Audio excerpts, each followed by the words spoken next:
بسم اللہ الرحمن الرحیم، صلی اللہ تعالیٰ علی حبیبہ محمد و آلہ وسلم۔ اس روحانی سفر میں آپ کو خوش آمدید کہتے ہیں۔ اس سے پہلے آپ نے ایک ویڈیو اسی چینل پہ میں نے اپلوڈ کی تھی چچا صوبو خان کی، اور ماشاءاللہ اس ویڈیو کو بہت زیادہ پسند کیا گیا۔ دراصل وہ ویڈیو بنانے کا میرا مقصد یہی تھا کہ اس زمانے میں جو عاشق رسول صلی اللہ علیہ وآلہ وسلم زندہ لوگ ہیں، اور جن زندہ لوگوں کو آقا دو جہاں صلی اللہ علیہ وآلہ وسلم کی زیارت مبارکہ نصیب ہوئی ہے، ان کے بارے میں ذکر کرنا تھا۔ تو انشاءاللہ ڈسکرپشن میں تو میں آپ کو اس ویڈیو ضرور آپ کے ساتھ شیئر کروں گی، پر میں آپ کو مختصر سا تعارف اس ویڈیو میں کروا دیتی ہوں۔ چاچا صوبو کا تذکرہ پہلی دفعہ میں نے اپنی جو گروپ ایڈمن ہے قافلہ غلام رسول ادی صوبیہ، ان سے ذکر سنا۔ جب میں زندہ لوگ تلاش کرنے کے لیے سوچ رہی تھی کہ کون سے ایسے لوگ ہوں گے جو اس وقت حیات بھی ہیں اور جن کو آقا دو جہاں صلی اللہ علیہ وآلہ وسلم کی زیارت مبارکہ بیداری کی حالت میں ہوئی ہے، تو اس وقت بہن صوبیہ نے بتایا کہ بہن میں یہ تو بات کسی سے کرنا نہیں چاہ رہی تھی، کیونکہ میرے چچا نے مجھے امانت کے طور پہ بتائی تھی، پر جیسے کہ اب ہم آگے دین کی فروغ کے لیے اور آقا دو جہاں صلی اللہ علیہ وسلم کی محبت کے لیے سلسلے بڑھانے کو کام کر رہے ہیں، تو انشاءاللہ اس نیت سے میں آپ کے ساتھ ایک بات شیئر کرنا چاہتی ہوں۔ اور پھر انہوں نے مجھے بتایا کہ ان کے چچا جو بہت زیادہ درود شریف پڑھتے تھے، بہت زیادہ درود شریف پڑھتے تھے، اور اتنا پڑھتے تھے کہ مطلب جیسے کہیں نا کہ عاشق رسول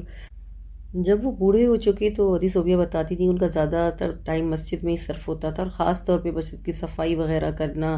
اور خاص طور پہ پھر وہ کیا کرتے تھے کہ رات کو تہجد کے ٹائم جاتے اور وہاں تہجد کی نماز پڑھنے کے بعد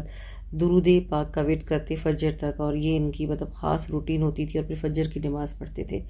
تو انہوں نے مجھے بتایا کہ ایک رات وہ حسب معمول درود شریف پڑھے تھے اور اس کے بعد نماز پڑھی، تو نماز پڑھنے کے بعد جیسے جائے نماز پہ نماز پڑھ ہی رہے تھے، ادائی کر رہے تھے، تو پورے مسجد میں روشنی ہو گئی اور خوشبو ہو گئی، اور یہ خوشبو اس قدر زیادہ تھی کہ ان کو محسوس ہوا کہ شاید کسی کی آمد کی وجہ سے ہوئی یا کوئی آئے ہیں۔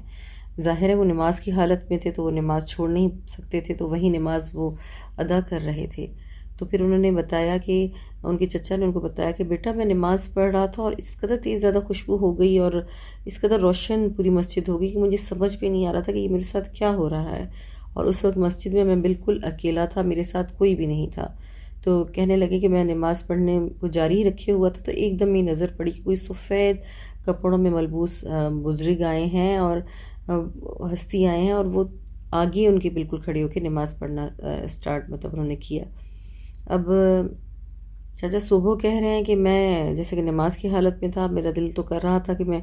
نماز جلدی مکمل کروں اور سلام ادا کر کے میں ان ہستی کی بالکل قدموں میں بیٹھ جاؤں، کیونکہ ان کا دل نماز کی حالت میں گواہی دے رہا تھا یہ ہستی کوئی عام ہستی نہیں، آقا دو جہاں صلی اللہ علیہ وآلہ وسلم ہے، جن پر وہ روزانہ رات کو مسجد میں بیٹھ کر درود شریف پڑھتے ہیں۔ تو چاچا صوبو کہنے لگے کہ جیسے ہی میں نے مطلب نماز ادا کی اور سلام مکمل کیا، تب تک وہ بھی نماز ادا کر چکی تھی ہستی وہاں، اور ایک دم سے نظروں کے آگے نا اوجھل ہو گئی۔ چچا صوبو کہتے ہیں کہ مجھے بہت دل میں قصق ہو گیا کہ ایک کاش میں آقا دو جہاں صلی اللہ علیہ وآلہ وسلم کی قدموں مبارک میں بیٹھ جاتا، پر نصیب میں نہیں تھا۔ پھر چچا صوبو کہتے ہیں ساری رات بس میں فجر تک اسی خیالوں میں گم رہا کہ کہاں میں اور کہاں آقا دو جہاں صلی اللہ علیہ وآلہ وسلم۔ سچ کتنے خوش نصیب ہوتے ہیں وہ لوگ جو آقا دو جہاں صلی اللہ علیہ وسلم اس دنیا ظاہری دنیا میں اپنی آنکھوں سے دیکھ لیتے ہیں۔ کتنی عشق کی انتہا ہوگی، کیسا وہ درود پڑھتے ہوں گے،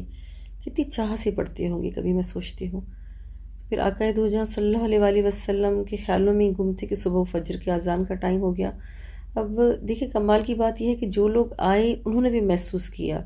کہ مسجد پوری معطر ہے اور روشن ہے، اور پھر سب نے جب چچا سے پوچھا یہ خوشبو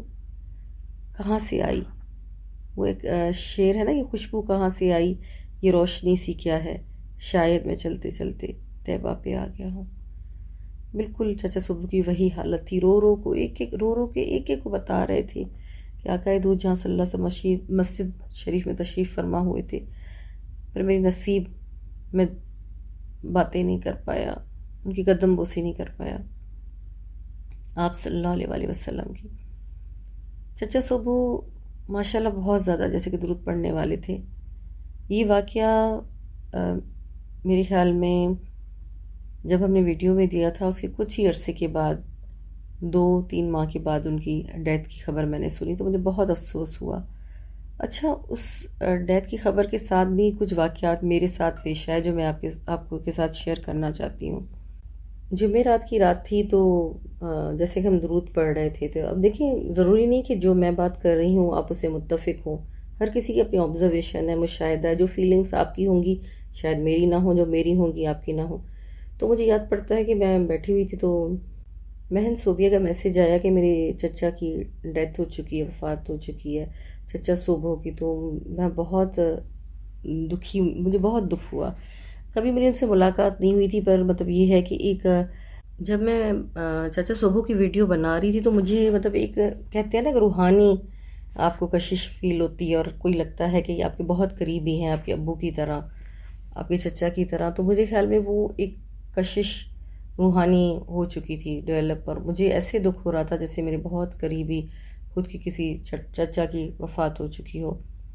تو میں وہیں درود پڑھ رہی تھی تو وہیں بیٹھے بیٹھے مجھے مشاہدہ ہوا، ایسے فیل ہوا کہ کوئی بہت بوڑھے بزرگ ہیں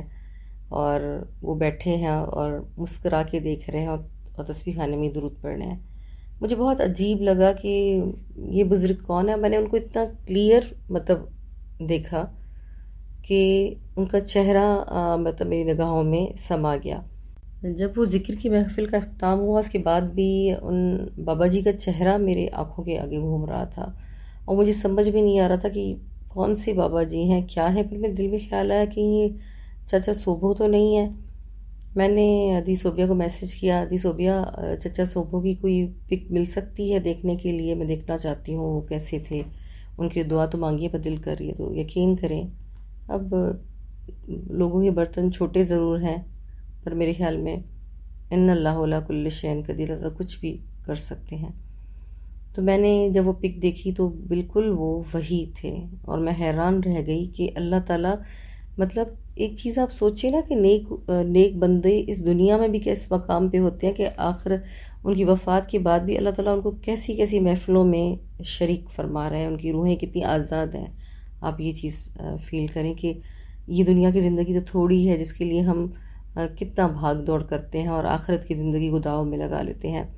پر یہ جو لوگ درود پڑھنے والے ہیں ان کے مقام تو ان کی وفات کے بعد ہی ظاہر کیے جاتے ہیں۔ حقیقت یہ ہے۔ پھر میں نے بہن صوبیہ سے پوچھا کہ بہن صوبیہ آپ ان کی وفات کی کیفیات یا کچھ بھی بتانا چاہتی ہیں؟ میرا دل کر رہا ہے کہ میں سنوں کہ ایک اللہ والے کی وفات کے وقت اس کے ساتھ کیفیات کیا ہوتی ہیں۔ تو بہن صوبیہ نے بتایا کہ ان کے بچوں نے بتایا کہ جس رات ان کی طبیعت خراب تھی تو پوری رات وہ سو نہیں رہے تھے اور چارپائی پہ بیٹھے ہوئے جیسے درود ذکر اذکار وہی کر رہے تھے، اور ان کی جو کوئی اتنی زیادہ طبیعت خراب نہیں تھی کہ کہا جائے کہ بہت سیریس ہو، بس تھوڑا بہت جس ایشو تھا۔ تو ان کی بیوی نے بار بار کہہ رہی تھی کہ صبح آپ کو وہ حیدرآباد لے کر جائیں گے چیک اپ کے لیے، تو آپ سو جائیں، ابھی آپ کیوں جاگ رہے ہیں؟ تو وہ بار بار ایک ہی جملہ کہہ رہے تھے کہ اے نیک وقت میں کیسے سوؤں جبکہ سامنے میری اتنی نورانی ہستیاں موجود ہیں اور بیٹھی ہیں، تشریف فرما ہے، میں کیسے سوؤں؟ میں ان کے ساتھ قربت کے لمحے جو ہے نا صرف کرنا چاہتا ہوں۔ تو بار بار انہیں کوئی نیک ہستیاں اور ان کے چہرے اور نظر آ رہی تھیں، اور وہ بار بار یہ کہتے دیکھو کتنے نورانی چہرے والے بزرگ میرے سامنے کھڑی ہیں، کتنی نورانی ہستیاں کھڑی ہیں۔ تو یہ ان کی آخری وقت کا مشاہدہ تھا، اور اللہ تعالیٰ نے ان کو موت میں بھی سختی نصیب نہیں، اور ماشاءاللہ اللہ تعالیٰ نے آخرت کے لیے بھی اچھا انشاءاللہ ضرور کیا۔ اور دوسری بات یہ کہ یہ تو چیز میں نے آبزرو کی کہ اللہ والوں کی وفات بھی مطلب انہیں تکلیف نہیں ہوتی، اور ان پہ خاص مقام اس وقت بھی کھولا جاتا ہے جو نیک بزرگوں کی موجودگی وہ بتا رہے تھے، وہی کیفیات۔ اور دوسری بات یہ کہ میری ایک دوست ہے روحانی بہن، انہوں نے مجھے فون پہ میسج کیا کہ ڈاکٹر آج میں نے بہت ایک خوبصورت خواب دیکھا ہے کہ آقا دو جہاں صلی اللہ علیہ وسلم ایک جگہ موجود ہے اور کسی شخص کے انتظار میں ہیں۔ آقا دو جہاں صلی اللہ علیہ وسلم فرما رہے ہیں کہ صبح آنے والے ہیں اور ان کی قبر کی تیاری کروانی ہے، اور پھر آقا دو جہاں صلی اللہ علیہ وسلم خود اپنی زیر نگرانی ان کی قبر کو مطلب ٹھیک کروا رہے ہیں اور یہ وغیرہ. تو انہوں نے مجھے بتایا پتہ نہیں کون ایسا نیک بخت ہے صبح نام کے آدمی جن کے لیے میں نے اتنا اچھا خواب دیکھا ہے کہ آقا دو جہاں صلی اللہ علیہ وسلم ان کی تدفین کی تیاریاں خود فرما رہے ہیں. تو میری یقین کریں آنکھوں میں نا آنسو آ گئے. اور میں نے انہیں بہن اختیار کو کہا بہن اختیار آپ کو پتہ ہے چاچا صبح کون ہے، یہ صبح نامی شخص کون ہے؟ تو انہوں نے کہا نہیں مجھے نہیں معلوم. تو میں نے کہا جن کے لیے میں نے پہلی ویڈیو بنائی تھی حدیث صوبیہ کے چچا یہ وہی ہیں، چچا صوبو. اور ان کو حالت بیداری میں بھی زیارت مبارکہ ہوئی ہے اور وفات کے وقت بھی انہوں نے بہت ساری ہستیوں کی زیارت کی ہے، پر ان کی فیملی والے ان سے پوچھ نہیں پائے کون سی ہستیاں تھیں، اور وہ پوری رات ان ہستیوں کی آمد کی وجہ سے سوئے نہیں تھے. اور اس کے بعد آپ اتنا مبارک خواب بتا رہی ہیں، اور پتہ ہے میں نے ان بہن اختیار کو کہا کہ یہ کیونکہ وہ ایک عاشق رسول صلی اللہ علیہ وآلہ وسلم تھے اور ہیں، اور آقا دو جہاں صلی اللہ علیہ وآلہ وسلم اپنے عاشقوں کا مقام ایسے ہی ظاہر کرتے ہیں، کبھی خوابوں کے ذریعے، کبھی دنیا میں ان کے مقام خود بخود ظاہر کیے جاتے ہیں. اچھا جب ہم نے یہ ویڈیو چینل میں دی تھی تو حدیث صوبیہ نے ان کے بچوں کو سینڈ کی تو وہ خود حیران رہ گئے تھے. ابھی وہ زندہ جب حیات تھے تو وہ حیران رہ گئے تھے. ہمارے ابو نے ہم سے تو یہ کبھی باتیں نہیں بتائیں، بہن صوبیہ آپ کو بتائی ہیں.